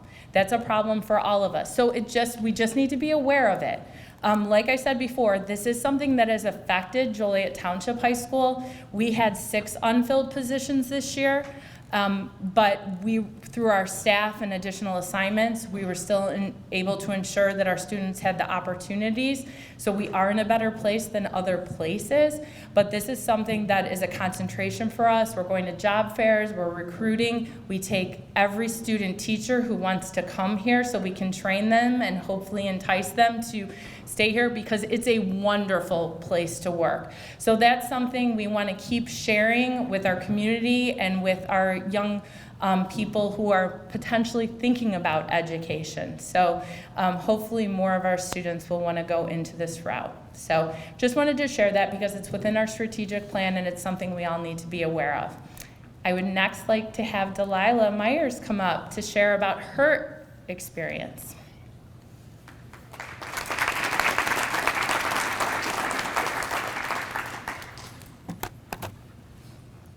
Hi guys, I'm Delilah, and I'm just gonna talk about my experience at the school. Okay, so one of the main things I really like at the school is how quick they are to take action. Like in my freshman year, last year, I had a problem and I told my teacher about it because we had good communication, and she told my dean and it was taken care of like the next day. Never had the problem again. And next to the clubs, there's a lot of extracurriculars, like after-school activities at the school, like a lot. So I like to do a little bit of as much as I can, but I'm mostly devoted to speech team and Fearless Females. Gabby talked about that. And they're both really good clubs, make me feel included, make me excited to go to school, like really motivate me. And a career I hope to pursue when I'm older is either social work or school psychology, mostly because I like kids and I like psychology. I like learning about that stuff. And my old photo teacher, Ms. Shaw, and my dean, not my dean, my school counselor have really been helping me to like explore what that would look like for me to pursue the next steps, looking into colleges and stuff like that. So they've been really helpful in that. And my advice for freshmen is to utilize the resources. There's so many in the community, in the school, so many clubs, so many people you could talk to. There's just so much you could use, and I think that you should really take advantage of it, and then that will really make your high school experience so much better. So, thank you.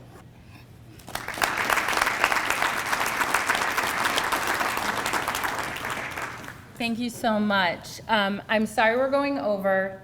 It's really hard when you're a teacher. You just overplan, so I apologize. But we'll get better in the future. Mrs. Diane McDonald, who is our Assistant Superintendent for Educational Services, will talk about highlight some of our educational programs, because she cannot possibly talk about everything we do.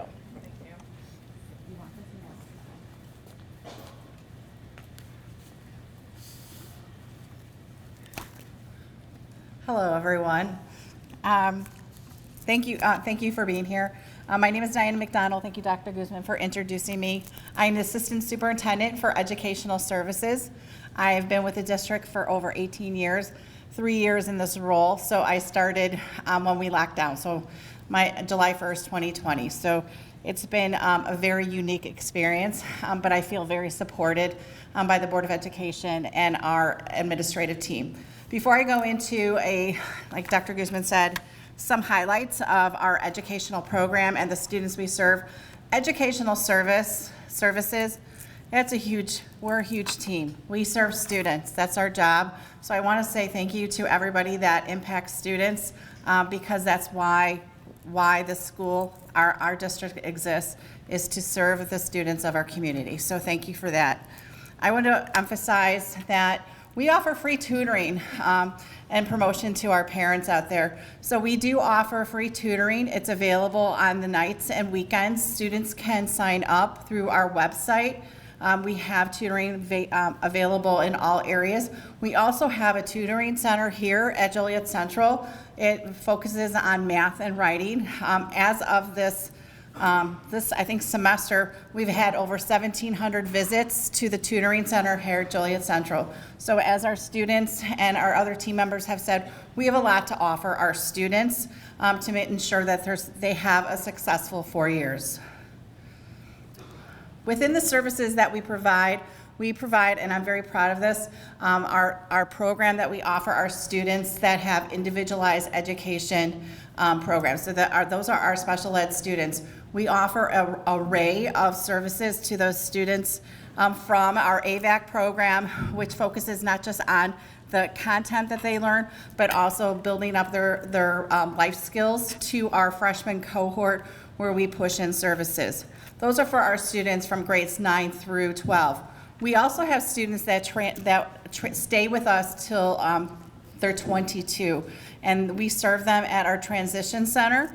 That's right across the way. It's fully newly remodeled. It's absolutely beautiful. A great team over there. We work with our students from ages 8 to 22, and we focus on that transition to life, those life skills, grocery shopping, cooking. We have state-of-the-art kitchens within the facility, and you've seen our students out in the community. So we thank you for supporting them. Another component of the services that we provide is at the Pathways campus. So Transition's a little over there. Pathways is sort of straight out of the parking lot. We have 3 programs at Pathways. The first program, we came up with code names. So the Alpha program is for our special ed students when you're in a campus of this magnitude with 3,400 students, sometimes it's hard for some of our students. So Pathways has about 100 students that on the Alpha side, we serve them with the same curriculum, but in a very smaller learning environment. We also have, it's called Alpha, or the Bravo side. Bravo is for students, again, that struggle with school. It's huge. I'm avoiding school. I'm not coming to school, so we provide a smaller learning environment. We support them with social work, with our psychologists, our counselors, on top of their academics to help them transition back to the campuses. And then we also have a SIBS program at Pathways that serves our special ed students. Rather than placing them out of our district for 45 days, we keep them in. We work on their academics and also those skill sets to transition back to the big campuses. But just being in here, like, they're huge. So sometimes it's easy for kids to get lost, and we don't want them to get lost. I want to share that our students have so many opportunities in our district. We offer over 50 career and technical ed classes. What are those classes? Those are classes that our students can take, from metals, woods, photography, foods, like our culinary program that you experienced today within high school. They don't have to leave our high school to experience this, so they're getting career exploration and potentially post-secondary experiences here at JT, at both campuses. One of the new classes that we're offering next year is called Amped on Algebra. So to be honest, like, how many of you have taken algebra years ago, for some of us, and said, why am I taking this class? This is why we have this class. It's an algebra class that's connected to a business model. So as you're learning algebra, we're applying it to a business model. So it's 2 periods back to back, math teacher and CTE teacher. We're really excited about offering this to our class of 2027 next school year. Also, what we're very proud of is opportunities for our students to stand out amongst their peers, locally and nationally.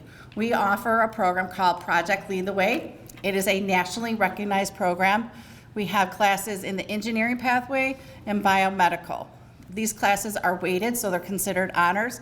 Students have the opportunity to potentially earn college credit depending on the schools that they choose post-secondary, but it is an opportunity for our kids, and I heard that from Emily, that we offer these classes so that they're very rigorous classes that prepare them for post-secondary success. Another opportunity is with our partnership with JJC, and thank you for this partnership. We have dual enrollment. What does that mean? That our students, our 12th grade students, actually take classes at JJC with CNA or our fire science and EMS, and then they graduate from Joliet JTHS with not only a transcript from us, but a transcript from JJC, and some of these programs take them directly into a job. So it is opportunities in high school that transition them right into post-secondary or a career. We also offer dual credit.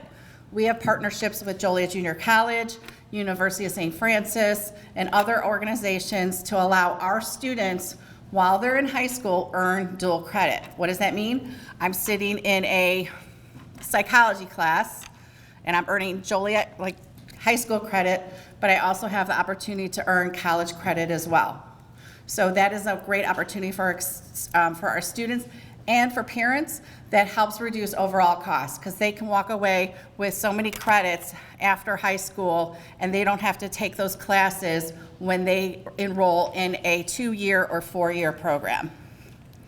We also offer advanced placement courses. Again, these are courses for our students that help them not only compete with their peers, but stand out. So when I apply to a college, my transcript is going to say advanced placement. I took these rigorous college level classes. These are taught within our school. We follow the College Board's curriculum. Our students have the opportunity to earn college credit depending on their score, and of course score, but again, it's opportunity. So these are all the classes that we offer starting freshman year. There's a lot of opportunity here. Now, if I'm a freshman and this seems overwhelming and I don't want to jump in freshman year, I can always navigate sophomore, junior, senior year. But we also recognize that some students need some additional skill building before they jump into an AP class. So starting with our class of 2027, so next year's freshmen, all freshmen will, if they're not in an honors class, they will be taking a pre-AP class. So pre-AP English 1 or pre-AP human world history / geography. By taking these classes, we are building those common skill sets students would need to navigate an advanced placement class. So we are opening access to all our students. And this is something that I'm sharing, that it's going to be at the February school board. So this is a preview, but for the class of 2027, we are accelerating placement. This is legislation that was passed. They changed the date of implementation to 24-25, but as a district, we don't want to wait one more year to accelerate our freshmen. So we feel that as a district, we want to open up access to those accelerated classes right away for our freshmen. So we've identified 357 students from the class of 2027 based off of their high school placement exam, which was the PSAT 8, that they could potentially take at least one honors class. We've been calling home, talking to parents, and I will be presenting this information to the school board, but our parents who we've been speaking to have been very open and receptive to placing their student into at least one accelerated class. So again, it's about accelerating our students, opening up access, supporting them, and helping them transition post-secondary.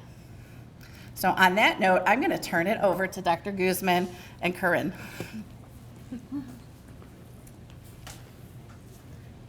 Come on up, Corinne. She's ready, right? Corinne Thomas.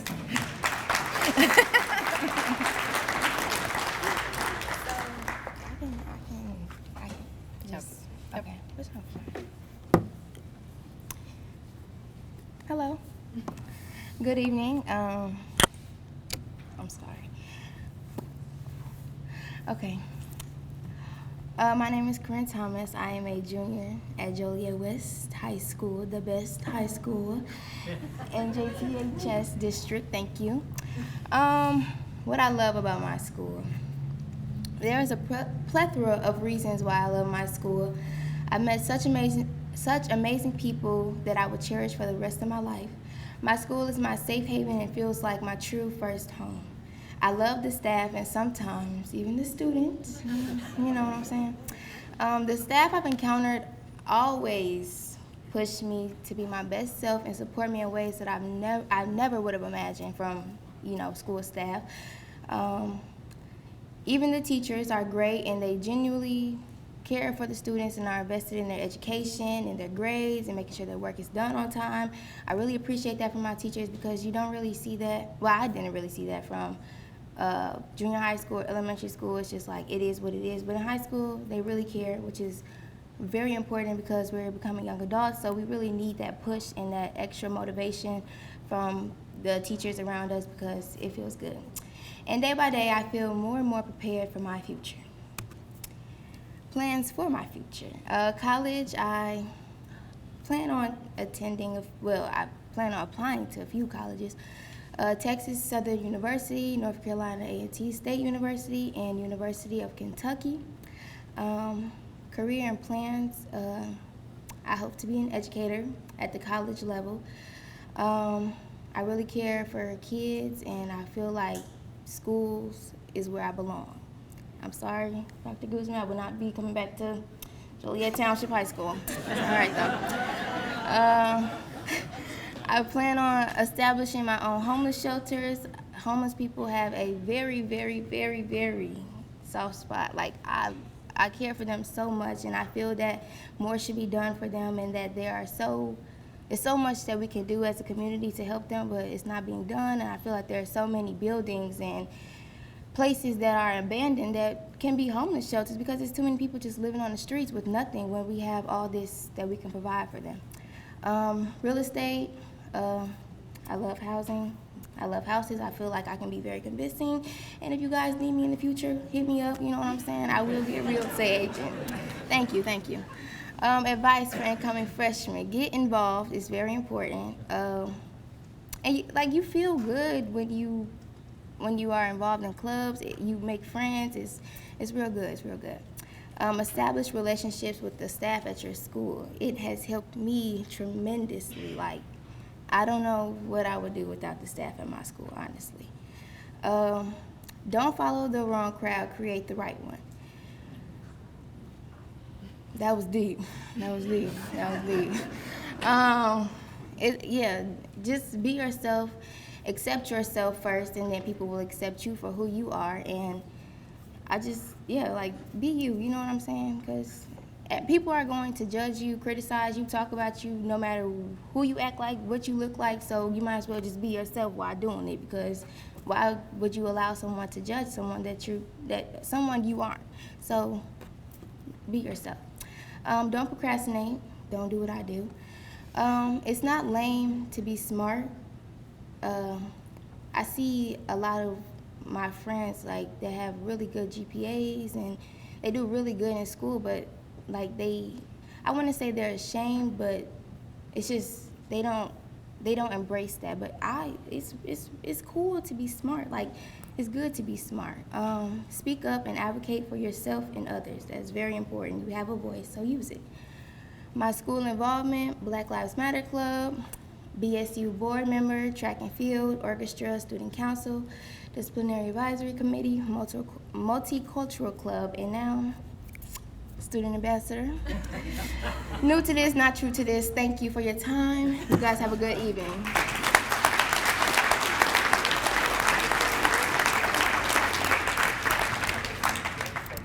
Corinne will still talk. But you can come back and be a mentor no matter what. Okay. So we want to finish up. First of all, can we give our student ambassadors a round of applause? I told them they were, yes, yeah.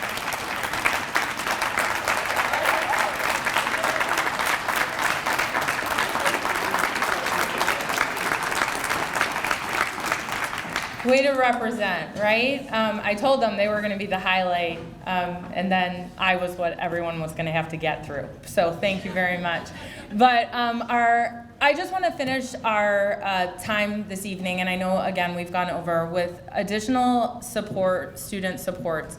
I shared earlier that COVID was very impactful, and but what it did is it showed us that we can move faster than we had previously moved. And we needed to know that, education in general. And so what we look to do every year is increase the supports and the interventions that we have in place for students. And as you saw, as Ms. McDonald shared, and as Dr. Hampton shared, and as our students shared, we have wonderful opportunities for kids. But sometimes there's things going on in our kids' lives where they need help outside of their content area. And so we understand that. And so one thing that we're trying to do, and I know one of our student ambassadors talked about, I think it was Gabby, is our MTSS teams, our triangle teams. We have a systematic way of trying to get support for kids for what they need. And one way that we do that is our request for support form. This can be found on our website. The QR code is right there. Students, staff, parents can submit a request form, and this activates a team that's gonna look at what's going on with this student and pair them with the various supports that we have available. And this is not an exhaustive list. And I could talk about these things forever and ever and ever, and some of these things are within our points of pride. But whether it's outside counseling and partnering and getting counseling faster for students and families, to our JTHS Infant Child Care Center. Last year, unfortunately, but this is where we're at, we hired a district substance abuse clinician because I like to remind everyone that not only did COVID happen in 2020, so did the legalization of marijuana and the prevalence of vaping, which has affected our students. And so we look at the problems that are facing our kids and we try to put in supports that are going to help them. And this is something we try to improve upon on a yearly basis. One of the things that I just want to highlight from this year is our cool down room at both campuses. This is something that was piloted the year before, and we found that it was going really well. So we decided to staff each school with a social worker who oversees the cool down room. And there are visits from students there on a daily basis. And they get to process what's going on with a social worker and then determine what's the next step. Some students might just need a visit, but sometimes there's things that come up. So we have a cool down room at both campuses that we're very proud of, and our staff is doing an exceptional job. I also want to talk about Catalyst a little bit because this is in line with restorative practices, which is also a goal of improvement for our district and is found within our strategic plan. And this is my example. Maybe, and when I was in school and when many of you were in school, you got in a fight or your friend got in a fight, however that defines your experience. And you were suspended for 10 days to cool down. Maybe that worked, maybe it didn't, but you didn't have the cell phone that had Snapchat and TikTok on it and everything else where you're walking out for your cool down period where everything continues to be in your face. And maybe you go home and you don't have a way to process that. There's really no such thing as a cool down period anymore because of the situation and the technology that's available to our kids. So certain behaviors deserve consequences, but we also have to work to change the behavior and support our students. And the answer isn't just to expel everyone. So Catalyst is an example of a program that we put into place, and I want to give props where it's due. We stole this, borrowed from Playfield, which is the best form of flattery, and we implemented it this year. So when a student re-enters because of a severe behavior, they are enter into the Catalyst program for 3 days and then ongoing for 8 weeks. This is also staffed with a social worker so that students have that support system when they return, in addition to the other supports we have, but ongoing for 8 weeks, with the goal that they're not going to repeat that behavior and they're not going to put themselves in a place where they might get expelled from school. So this is something that we're really proud of. It's going well. We'll share some data this summer, but this is just an example of a new program that we're constantly looking at. How can we better support our students? For next year, if we fast forward, our Board of Education just last month, I believe, approved a college and career specialist at each school that is really going to focus on improving our post-secondary readiness. That is directly related to Strategy 3 in our strategic plan, as well as a school attendance and engagement interventionist. And that will also be a position at each school that we're looking to really take control of our student absentee issue. And it's just the start, but these are the positions that we're adding for next school year that are directly related to some of the improvements that we want to make within the district. So thank you to the Board of Education for approving those positions. Lastly, and I think our students said that, talked about this, but we just have so many opportunities and activities for students, and I don't know which one of them said that, but yes, you can create a new club and find a teacher to sponsor it. Our teachers usually don't say no. I know both of my sons are very jealous that there's now a Dungeons and Dragons club, and there wasn't one when they were here. But those are some of the unique opportunities that we have for our students. There's something for everyone, and you can find your place.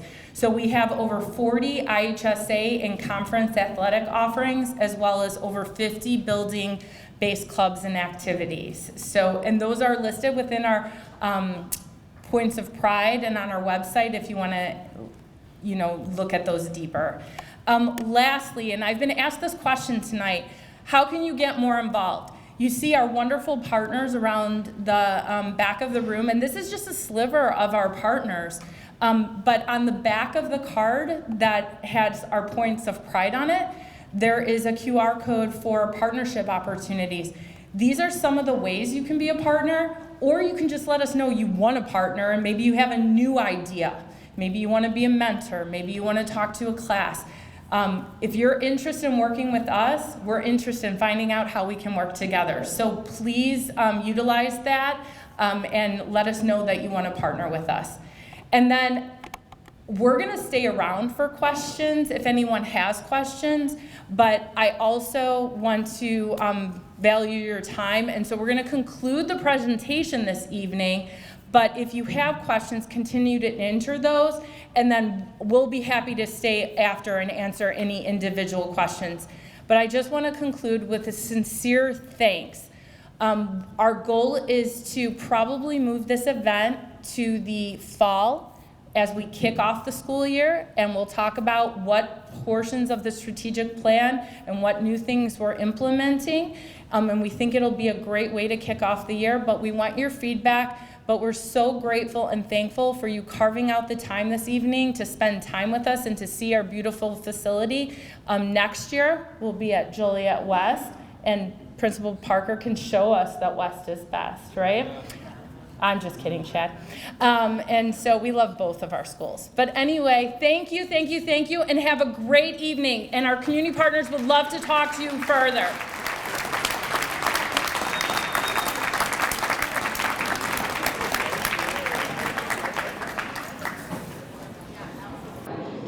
I'm here with Christine again, and this has been a very fantastic event.